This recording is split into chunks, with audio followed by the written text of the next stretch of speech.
Parce qu'il y a de l'acide, ikagenda irya ikibambasi buhoro ari ça va beto pe ronger le mur petit à ukabona petit. acide iragenda irya ikibambasi nibwo ukabona inzu irakundutse kandi ikundutse buhoro kubera Et à un certain moment, le mur va tomber, mais c'est quelque chose qui est arrivé petit à petit. icyo nicyo bita konda. C'est ce qu'on veut dire par dessécher ou ronger. wenda mwebwe ntabwo mwariwe n'imbeba nge zarandiye Peut-être vous, les souris ne vous ont pas mangé, mais moi, imbeba ça m'est yikuriye arrivé. ntumenya ko yakuriye Quand la souris te mange, tu ne peux pas le savoir. irahuha ikakurya buhoro Elle va souffler et puis manger uza un kwitereje petit peu. ugasanga ye kuri Et taro quand tu hari vas, akagari kuriya tu vas voir uzabona qu'elle a n'imbeba pris une grande partie. kuko irakonda. Parce que ça ronge petit à petit. hari indwara zifata icyarimwe Il y a des maladies qui t'attaquent. hari n'izindi zikonda zikugenda zikurya buhoro ivi Et il y ikakurya a buhoro. d'autres maladies qui te rongent petit à petit. Il y a ce qu'on appelle le liquide abrasif, c'est ce qu'on a vu, qui possède une acidité forte et cela te ronge ou te consomme petit à petit et à la fin, ta partie ou ton corps ou l'élément est fini. Non pas que ça a été d'un coup, mais ça a été étape par étape. Et c'est là le danger de l'ennemi qui peut te consommer petit à petit. Alors, rero Imana ishimwe ko umunezero w'iteka ukora travail contraire. Gloire à Dieu parce que la joie de Dieu fait un travail contraire. Amen. Yes. Yohana 3:2 ukundwa ndagusabira kugira ngo ugubwe neza muri byose ube mutaraga nk'uko iki nk'uko umutima wawe ugize te uguwe neza. Bien-aimé, je prie que tu prospères. Je souhaite que tu prospères à tous égards et sois en bonne santé comme prospère l'état de ton âme. Bivuze ngo iyo umuntu afite umutima uguwe neza umubiri nawe ugwa neza. Quand ton cœur est dans un bon état, même ton corps aussi va prospérer. ntabwo waba mutaraga umutima utameze neza. Tu ne peux pas être en bonne santé si ton cœur n'est pas en bonne santé. umutima wuzuyemo agahinda n'intimba n'umubabaro n'ubwihebe ntabwo wagubwa neza ntabwo waba mutaraga. Si ton cœur est rempli de tristesse et de désespoir, tu ne peux pas être en bonne santé. iri jambo mutaraga ni ukugubwa neza muri sante mu magara yawe ariko biva ku mutima wawe uguwe neza. So kimwe kibyara ikindi. Être en bonne santé, ça dépend de l'état de ton âme. Bibiliya ikavuga ngo murinde umutima wawe kuruta ibindi byose mubirindwa kuko muriho havamo byose. Et la Bible dit de garder notre cœur plus que toute chose parce que c'est là où est les sources de la vie. impamvu ya gatatu niyi. Et la troisième raison, c'est celle-ci. umunezero cyangwa ibyishimo mu mwami cyangwa kugira umutima uhora wishimye mu mwuka wera ni ikimenyetso n'indangagaciro n'ingororano y'abakristo aribo bana bo mu bwami bw'Imana. Avoir un cœur joyeux, c'est un signe, c'est une valeur et c'est une récompense des justes qui sont les enfants du royaume de Dieu. ibyishimo ni kimenyetso n'indangagaciro n'umugabane mu bwami bw'Imana. La joie, c'est un signe, c'est une valeur du royaume de Dieu. ni ukuvuga ngo abana bo mu bwami bw'Imana ni abana b'umunezero. Et les enfants du royaume de Dieu, c'est des enfants qui ont de la joie. cyangwa se nta mwana w'Imana wakabaye atanezerewe. Ou d'une autre manière, il n'y a pas d'enfant de Dieu qui peut vivre sans avoir la joie. reka mbereke ibyanditswe. Je vais vous montrer les Écritures. kuko ubwami bw'Imana atari ukurya no kunywa ahubwo ari iki gukiranuka amahoro no kwishimira hehe mu mwuka wera.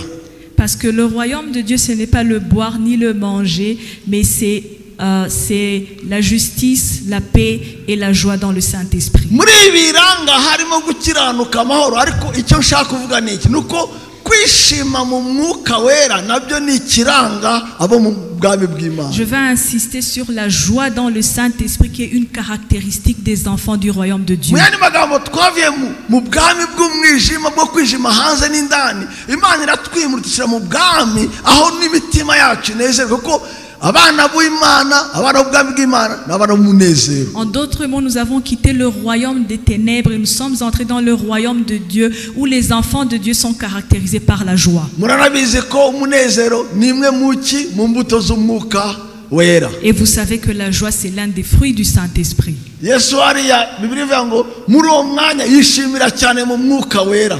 Et la Bible dit que Jésus tressaillit dans le Saint-Esprit. iri jambo tressaillir de joie ntabwo riba mu kinyarwanda. Ce mot-là, tressaillir de joie, n'existe pas en ubwo se Kinyarwanda. navuga ngo atigita ubwo navuga iki njye kuvuga ngo tressaillir de joie ubwo navuga ngo atigiswa n'ibyishimo. Tressaillir de joie. Ahangaha Yesu yarabwiye abigishwa barababwira mva Et il disait à ses disciples, mwabagabo mwe leur dit, vous murishimira ko amadayimoni abumvira. vous réjouissez parce que les démons vous obéissent. Mfite impamvu iruta amadayimoni kubumvira. Mais il y a une autre raison qui est au-delà de ce que les démons vous obéissent. Mwishimire ko amazina yanyu yanditse mu ijuru. Réjouissez-vous parce que vos noms sont écrits au ciel. Mwishimire aho mugana. Réjouissez-vous parce que vous savez où vous allez. Mwishimire ikibashyizwe imbere Réjouissez-vous pour ce qui est à venir kandi kizahoraho. et qui est éternel. Naho nimwishimira ko Imana bakoresheje imirimo, Mais si vous vous réjouissez parce que Dieu vous utilise, na Satani ni igikoresho cy'Imana même Satan c'est un serviteur de Dieu mu buryo bumwe, d'une certaine manière. ariko ntabwo yashimisha Imana, Mais il ne peut pas plaire à Dieu. ntabwo azarangiza neza. Il ne va pas avoir une bonne icyo fin. utegereje imbere Ce qui l'attend si devant, ikindi, ce n'est rien nicyo d'autre. Metero yavugaga. C'est ce que le maître disait. Ibyishimo byishyizwe imbere, La joie qui est devant nous, non, la joie qui nous est réservée, la joie qui nous est réservée, niyo idushoboza uyu munsi kwihangana ibyo c'est twacamo. elle qui nous permet d'être patient dans notre situation. Umunyeshuri urunguruka graduation, Un élève qui regarde, fixe ses yeux sur le jour où il va graduer, être collé pour la collation des grades. umunyeshuri ureba uburyo azabona akazi, Un élève qui regarde le jour où il aura son travail, bituma none ashyira amazi amaguru mu mazi n'isume ahangaha ku mutwe akubita ikaye saa 9 y'ijoro agorwa. Ariko buriya ikimutuma kwihanganira none nuko bavuga umunsi umwe azagenda muri Mercedes. il va mettre les pieds dans l'eau et étudier toute la nuit parce qu'il sait qu'un jour il va rouler dans une Mercedes. Icyo tumbira utegereje ugana kiguhesha imbaraga uyu munsi. Ta vision, là où tu fixes ton regard, ça va te donner la puissance aujourd'hui. Tuzajya mu birori byitwa ibirori by'ubukwe bw'umwana w'intama w'Imana. Nous allons aller dans les noces de l'agneau. Yewe usibye natwe Et à part nous, na Yesu nawe, même Jésus, icyo tufitiye tuzinjiramo ni umunezero wa databuja, ariwe ni umunezero utegereje. ce qu'il a préparé pour nous, c'est la joie avec notre maître. Yewe nawe ubwe wa mugani nawe nicyo ategereje. Et c'est ce qu'il attend aussi. Bibiliya ivuga gutya ngo La Bible dit, il a méprisé la croix, il a souffert la croix, il a méprisé la croix à cause de la joie qui lui était réservée. Mwene magambo Yesu ari ku musaraba, quand Jésus était à la croix, icyamushoboje, pourquoi il a pu supporter la croix akihanganira ikimwaro cyawo, et il a accepté toute la honte de la croix n'ingorane z'umusaraba, et les problèmes de la souffrance de la croix, nuko yarungurutse, c'est parce qu'il a pu voir, abona icyicaro kimutegereje, il a pu voir le siège qui l'attendait. abona n'ubwoko bw'Imana buzavuka, Il a vu le peuple de Dieu qui allait naître buvuka ku gitambo ari gutamba.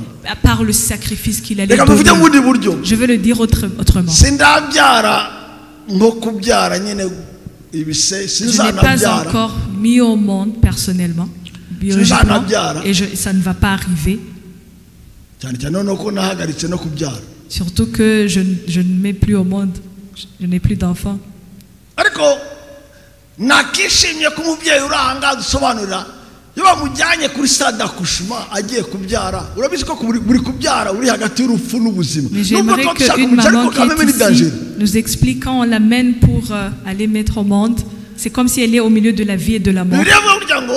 La Bible dit, uburibwe cyangwa se ibise, les souffrances d'une femme qui va accoucher, ikimuhumuriza n'ikimunezeza, ce qui lui donne de l'espoir, qui la nuko reconforte, aba agiye gutanga ubuzima. c'est qu'elle va donner la vie. Mwene magambo yarungurutse ko bazamwita mama Junior, mama Nani, mama Nani, mama Rachel, mama Nani, mama Jean, mama, akavuga mu kanya gatoya imbundu. En d'autres mots, quand elle voit comment bientôt on va l'appeler maman telle, les gens vont pousser des cris de joie. Bamwe aho nabaye, Là où j'ai vécu, bajya banarunguruka n'igitenge gishya kiri buze ku bitaro. Certaines mamans pensent même au nouveau pagne qui va venir à kuko l'hôpital. n'itegeko yagiye kubyara hagomba kuza igitenge gishyashya. C'est comme un ordre, quand elle va accoucher, il faut qu'il y ait un nouveau pagne. n'abagabo b'abarangare batajya bagihaha gishya uwo munsi baragihaha. Même les hommes qui sont distraits ce jour-là, ils vont acheter le nouveau pagne. rero yatekereza uburyo bazaza kumwakira n'indabyo. Et quand ils pensent comment on va le recevoir avec des fleurs, bamwita subirayo nama wa on lui impundu dit félicitations. félicitations. icyarunguruka kikamushoboza none. Et elle peut supporter la souffrance d'aujourd'hui. icya kane, Et la quatrième chose, umunezero cyangwa ibyishimo et la joie, bituma twakirwa neza mu maso y'Imana fait que nous sommes reçus favorablement nk'umubavu devant Dieu, mwiza ushimisha umutima w'Imana comme une yacu. offrande de bonne odeur qui plaît à Dieu. iyo Mana ikunda abatangana ibyishimo. Dieu qui aime ceux qui offrent avec joie. sinzi uko nabisobanura ariko Je ne sais pas comment expliquer cela.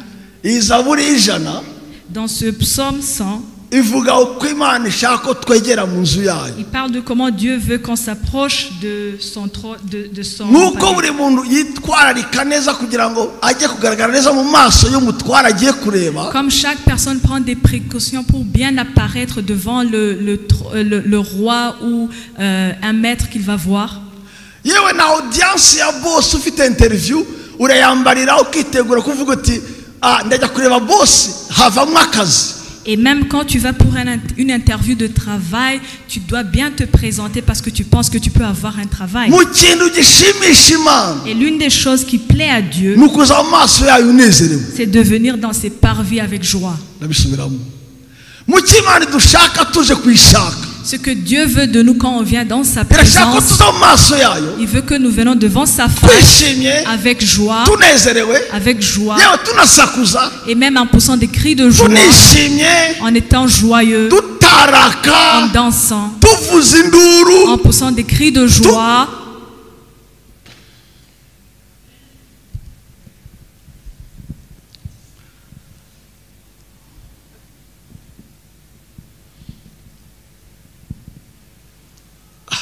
hari igihe abantu baza mu nzu y'Imana basa n'abayirakariye. Des fois, les gens viennent dans la maison de Dieu, c'est comme s'ils sont fâchés contre Dieu. nayo ikabyihanganira nta kundi yabigira. Et Dieu, il va juste supporter cela. ariko icyo dusaba twebwe Mais ce qu'il nous demande, iyo tugiye mu nzu yayo, quand nous allons dans sa iyo maison, tugiye kuyishaka, quand nous allons chercher sa face, actually impamvu y'aba bahungu n'abakobwa bari aha la ngaha raison pour laquelle nous avons ces jeunes gens ici, bafite amajwi akomeye, qui ont de belles voix, nuko Imana ishaka ko tubanze ishimwe, tubanze umunezero imbere yayo. c'est parce que Dieu veut qu'on commence par le louer, par montrer notre joie devant lui. Yehoshafati ajya kurwana intambara, Quand Jéhoshaphat est allé se battre, yashyize abaririmbyi imbere il a mis les chantres devant, n'imbere y'abasirikare même devant les n'imbere militaires, y'intwaro, même devant les armes. ahashyira abaririmbyi. Il a mis les chantres. batangiye kuririmba Et quand ils ont commencé no à chanter guhimbaza, et à louer Dieu, bahimbariye Uwiteka, quand ils louaient Dieu, Imana yohereza ambisikade mu banzi bawe. Dieu a posé une embuscade à ses ennemis. ndagusabira kujya wegera Imana unezerewe, Je prie que tu t'approches de Dieu en ujye uza étant muri joyeux, peresansi yawe n'umunezero que tu n'ibyishimo. entres dans sa présence avec de la bizatuma joie. Imana iteza icyuho cyangwa se igico Dieu mu va banzi faire une bawe. embuscade chez Yes. tes ennemis. rwose tumuhe icyo gitambo azabikora. Et donnant ce sacrifice à Dieu, il va le faire. zaburi yo gushima, mwaba ari mu isi mwe muvugirize impundu, mukorere Uwiteka munezerewe, muze mu maso ye mugira mute. Venez devant lui avec allégresse. mufashe muze mu maso ye tugira gute. mumenye yuko Uwiteka ariwe Mana, niwe waturemye natwe turi abana. mwinjire mu marembo ye mugira mute. Entrez dans ses portes avec des louanges, no mu bikari bye muhimbaza, dans ses parvis avec des cantiques. mumushime musenge izina rye, kuko Uwiteka ari mwiza, imbabazi ze zihoraho iteka ryose, umurava we Car l'Éternel est bon, sa bonté dure toujours. Urwego rwa kabiri 9:7. 2 Corinthiens, umuntu chapitre wese 9, verset atange 7. nk'uko abigambiriye mu mutima we, atinuba kandi adahatwa, kuko Imana igira ite. Jacob iryo jambo igira ite.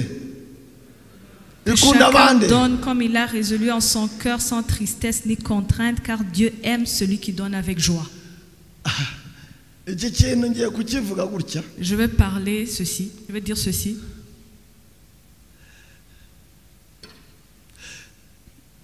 Nimba nabyita n'ibirungo n'ibi. Je ne sais pas si je vais dire que c'est des épices. N'ikirungo n'ibirungo ni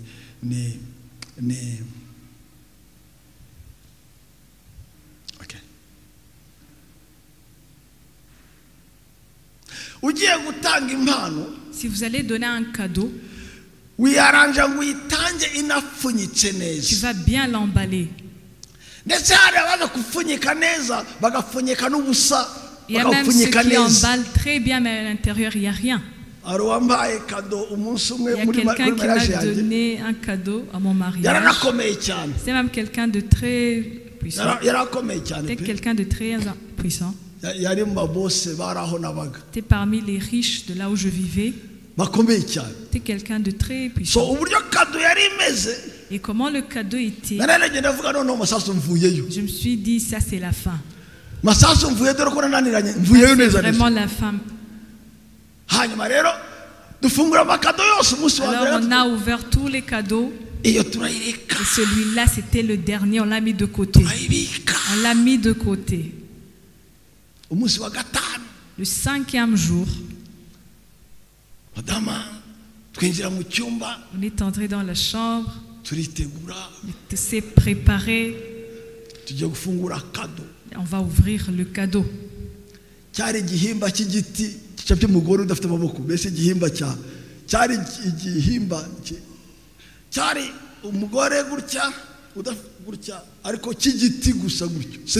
une sculpture en bois qui n'avait même pas d'une femme qui n'avait même pas de bras.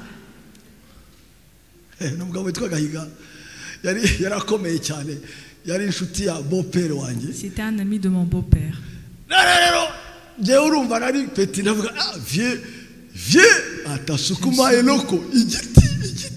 Il m'a donné juste un tronc d'arbre, vraiment.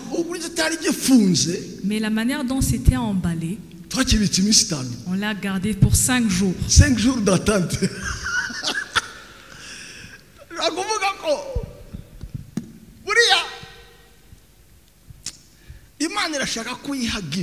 Dieu veut que tu lui donnes un cadeau,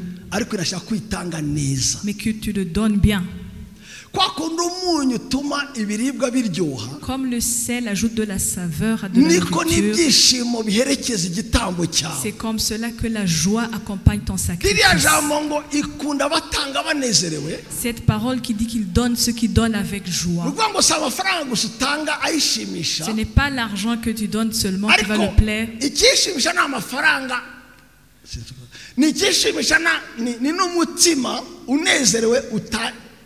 Ce qui lui plaît, c'est le cœur joyeux avec lequel tu donnes cet argent.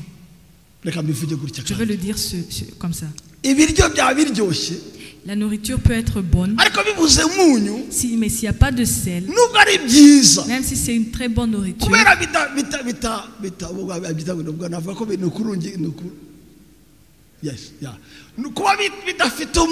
parce qu'il n'y a pas de sel, il y a quelque chose qui manque. Mais si vous mettez un peu de sel, la personne va manger avec joie.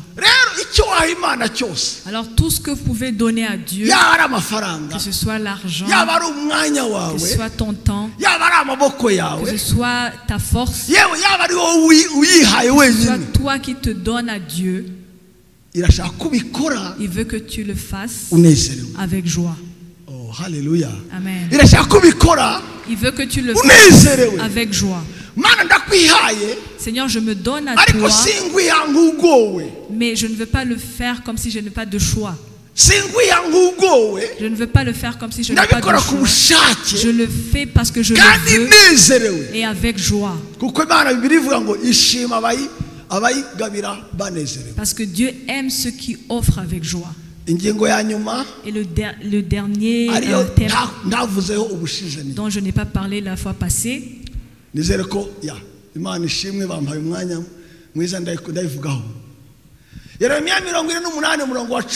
Jérémie 48, verset 10.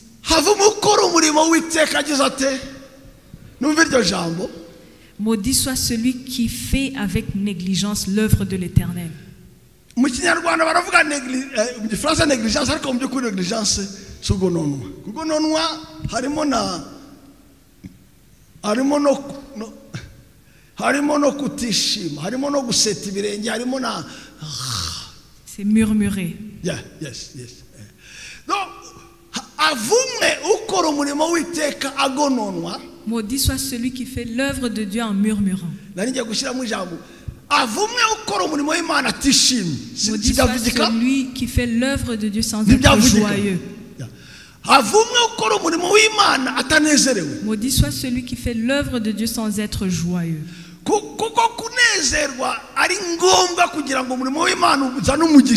Parce que c'est nécessaire d'avoir la joie pour être béni dans l'œuvre de Dieu. Proverbe 18, verset 9.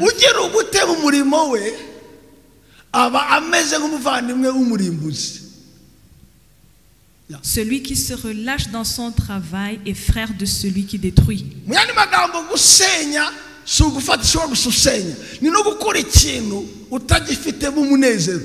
En d'autres mots, détruire, c'est pas seulement prendre quelque chose et détruire, mais faire aussi quelque chose sans la joie, c'est aussi détruire. Toute personne qui fait quelque chose en murmurant, il est frère de celui qui détruit.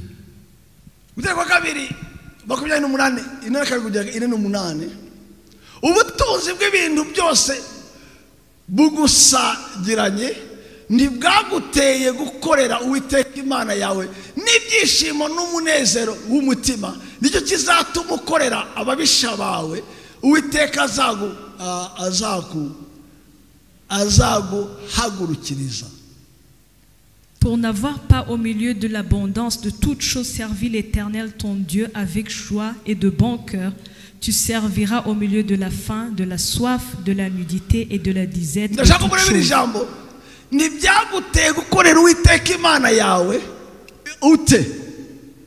Pour n'avoir pas servi Dieu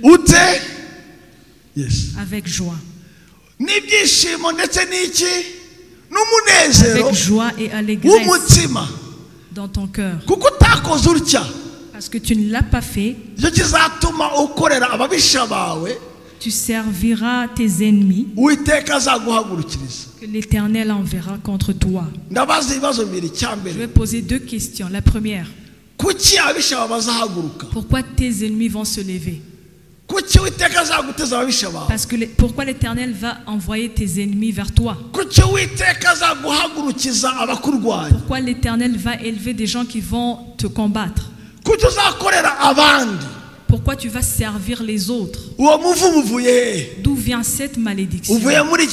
Ça vient de cela. Quand Dieu t'a donné la bénédiction, il t'a fait du bien, il s'attendait à ce que cette bénédiction que tu as reçue, et ce qu'il a fait pour toi, et ce qu'il a fait pour toi, tu vas utiliser cela pour servir ton Dieu avec joie. Tu vas servir ton Dieu avec joie. Je vais dire ceci. Quand Dieu t'a donné une voiture, t'a donné une épouse, t'a donné des enfants, t'a donné des yeux qui voient, il t'a chéri et t'a entouré de bénédictions. Il voulait que cette bénédiction fasse que tu vives dans la joie et que quand tu le sais, quand tu allumes ta voiture, quand tu vas à l'église, tu commences à chanter et que tu dises: j'étais dans la joie, alléluia, quand je suis parti vers la maison du Seigneur. Quand tu conduis ta voiture, la bénédiction que Dieu t'a donnée, quand tu vas à l'église, quand tu vas servir Dieu, tu es joyeux, tu entends les cantiques et tu loues le Seigneur avec un cœur joyeux. Mais parce que tu n'as pas fait cela, tu as récolté la malédiction qui fait que tu n'as pas de voiture, ou que tu n'auras plus de voiture, ou même tu vas marcher avec la tristesse dans ton cœur. Et cette malédiction, elle est venue parce que quand tu étais dans la bénédiction, Dieu voulait que tu le serves avec joie, avec allégresse dans ton cœur.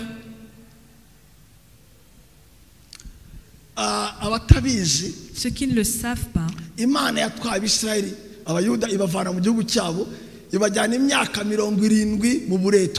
a amené son peuple d'Israël en captivité pendant 70 ans dans un autre pays à cause de ceci.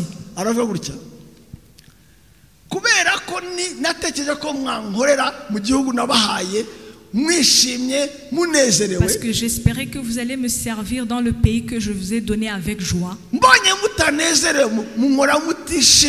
Parce que vous ne m'avez pas servi avec joie. Je vous ai amené dans un pays de captivité. Là où vous allez servir des dieux que vous ne connaissez pas.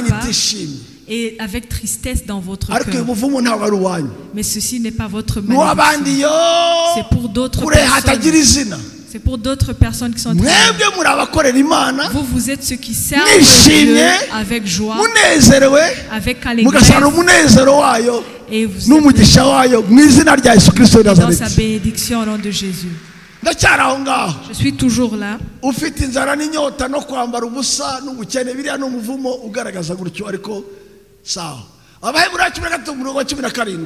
Hébreux 13, verset 17.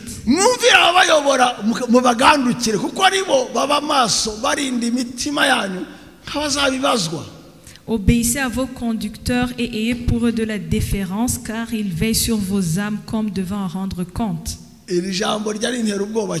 Cette parole me fait très peur.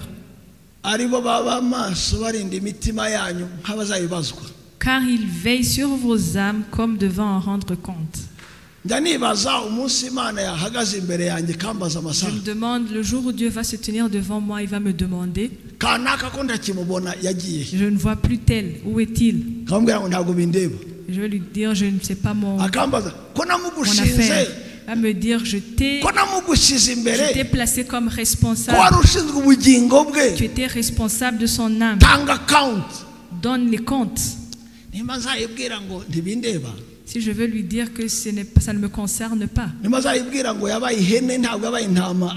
lui dire, il est devenu une chèvre, ce n'est plus une brebis.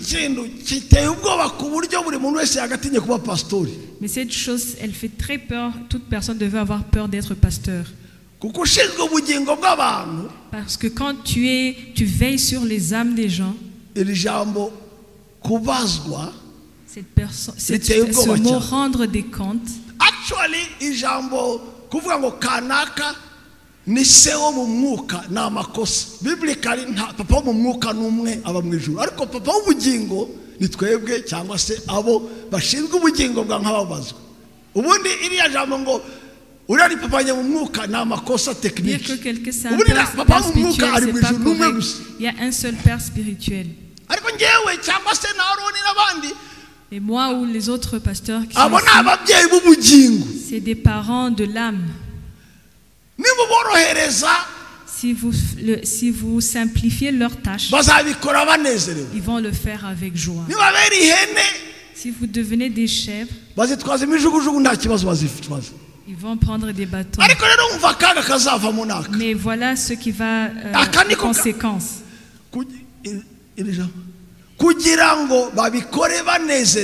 Afin qu'ils le fassent avec joie et non en gémissant. Parce que s'ils le font en gémissant, ce ne serait d'aucun avantage.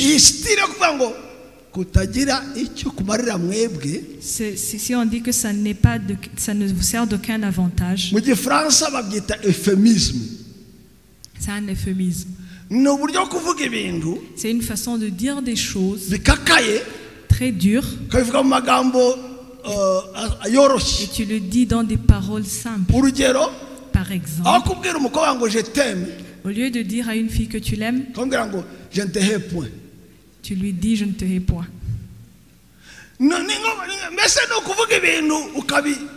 C'est une façon de dire les choses indirectement. Il dit je ne te hais point.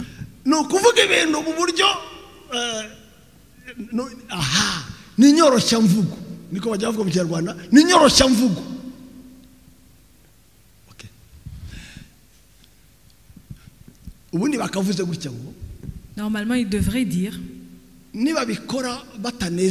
s'ils le font en gémissant, ils le font en murmurant, ça va amener la malédiction.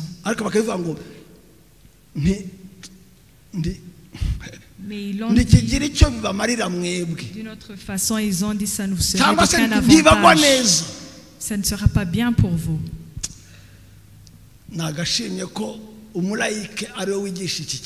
J'aurais aimé qu'un laïc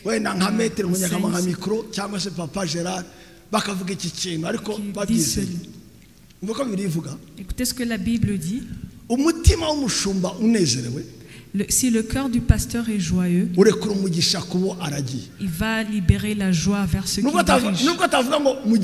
Même s'il ne proclame pas la bénédiction, quand son cœur est joyeux, la bénédiction va sortir. Pas seulement le pasteur, même ton père biologique, qui n'est même pas sauvé. S'il est joyeux, il va sortir la bénédiction.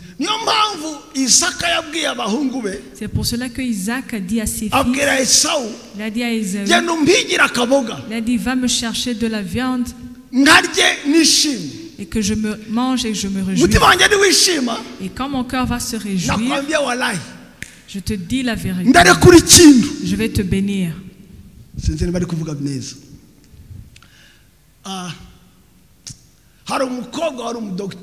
Il y a une fille qui était docteur et elle a aidé ma femme à accoucher, notre première fille.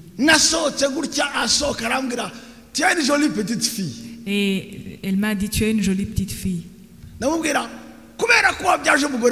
Et je lui ai dit parce que tu as aidé ma femme à accoucher et parce que je suis très content, parce que je suis papa, toute requête, tout ce désir que tu as va être honoré. Elle a rigolé et elle m'a demandé même avoir un mari. J'ai dit oui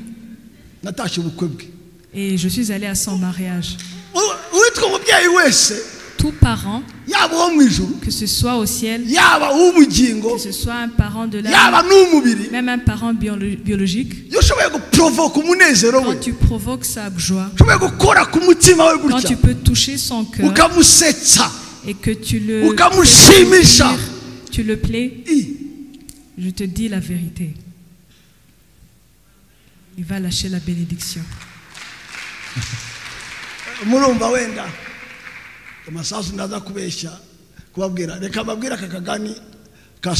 Je vais vous raconter une histoire. 2 Rois 4, 12 à 17.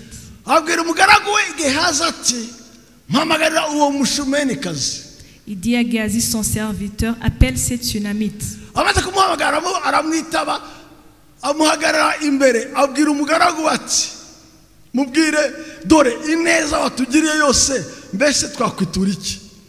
Et elle se présentant devant lui, et Élisée dit à Géasi, dis-lui, voici tu nous as montré tout cet empressement, que peut-on faire pour toi?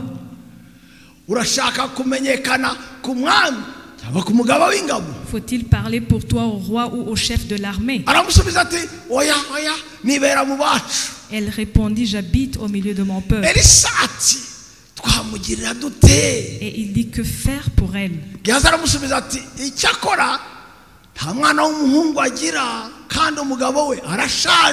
Géasi répondit, mais elle n'a point de fils et son mari est vieux.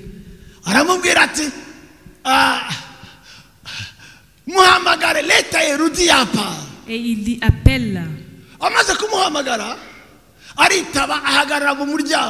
Géasi l'appela et elle se présenta à la porte. Élisée lui dit,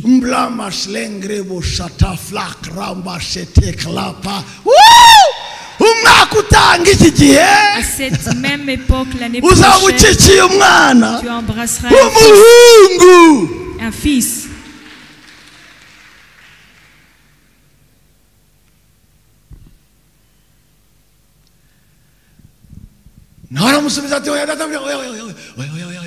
umuntu w'Imana we wibeshye umuja wawe hanyuma umugore arasama igihe kigeze abyara umwana w'umuhungu nguko Elisa yamubwiye. Et lui, cette femme devint enceinte, elle enfanta un fils à la même époque l'année suivante comme Élisée lui avait dit. Mu byanditswe byiza nk'undi iki kirimo. Parmi les écritures que j'aime, celle-ci. Umugore w'umunyamahangakazi w'umushumenikazi. Une femme sunamite. C'était une femme riche avec son mari. Élisée passait à côté de chez eux avec son serviteur Géhazi. Et quand il passait par là, elle faisait de la nourriture pour eux. Et ils mangeaient. Et après avoir mangé, il continuait. Et un jour, cette femme, elle a dit à son mari, elle a dit, mon mari, cet homme qui passe ici souvent, elle n'a pas dit ces hommes, elle a dit, cet homme qui passe souvent ici, était un saint homme de Dieu. Et parlait d'Élisée. Cette personne à qui on donne à manger ici, qui est de passage ici, j'ai su que c'est une personne spéciale. C'est un saint homme de Dieu. Et pour cette raison, faisons une petite chambre haute et mettons pour lui un lit, une table et un chandelier. Quand il vient, il pourra se retirer pour se reposer dans cette chambre, qu'il puisse se reposer et qu'on soit béni. Parce que c'est un saint homme de Dieu. Si on prend soin de lui, on aura la bénédiction. Et ils ont construit une petite chambre haute pour Élisée. Ils ont mis une table et un chandelier. Et quand il est arrivé dans cette chambre, il était content. Il était joyeux. Son cœur était content. Et il a demandé à Géhazi. Parce que Géhazi,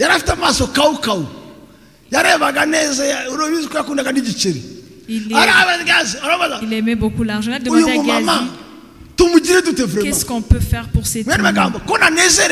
En d'autres mots, je suis content et je veux bénir cette femme. Comment est-ce que je peux bénir cette femme? Elle m'a touché beaucoup. Elle lui a dit, appelle-la. Et la femme est venue, lui a demandé, est-ce que tu veux qu'on parle pour toi devant le roi? Ou devant le chef de l'armée? Il a dit, moi je vis parmi mon peuple. En d'autres mots, je n'ai pas besoin de recommandation. Je vis en paix dans mon peuple. Élisée ne trouvait pas quoi lui donner. Et la femme est partie. Quand elle est partie, et Géhazi lui a dit, même si c'est comme si tu ne peux pas trouver quoi lui donner, elle n'a pas de fils. Elle est âgée. Son mari est vieux. Et ils n'ont pas d'enfant. Quand elle a entendu cela, elle a dit, appelle-la encore. Il a dit, viens ici. Et quand il l'a appelée, elle est venue et s'est présentée à la porte. Et Élisée a dit, aujourd'hui aussi je vais dire quelque chose.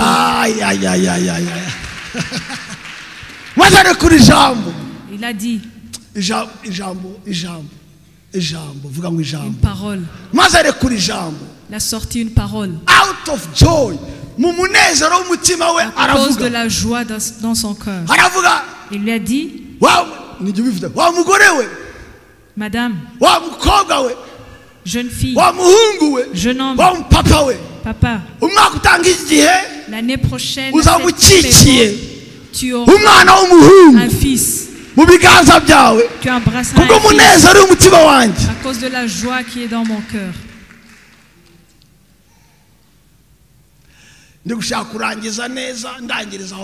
Je vais conclure par ceci. Ce fils, ça peut être l'enfant que tu attends, ça peut être un travail,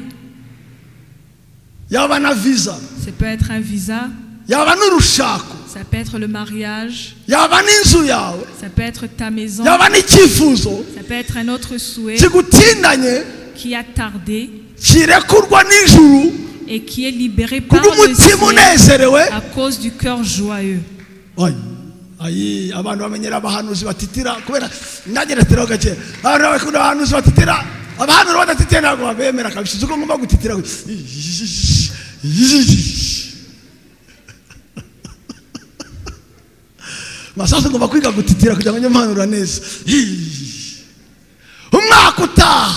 L'année prochaine, à cette même époque, oh hallelujah, oh rabra shatarabra shatarabro shitalaba. Umwaka utaha ngiki gihe uzagushikira umwana w'umuhungu icyifuzo cyawe inyota yawe. Hallelujah.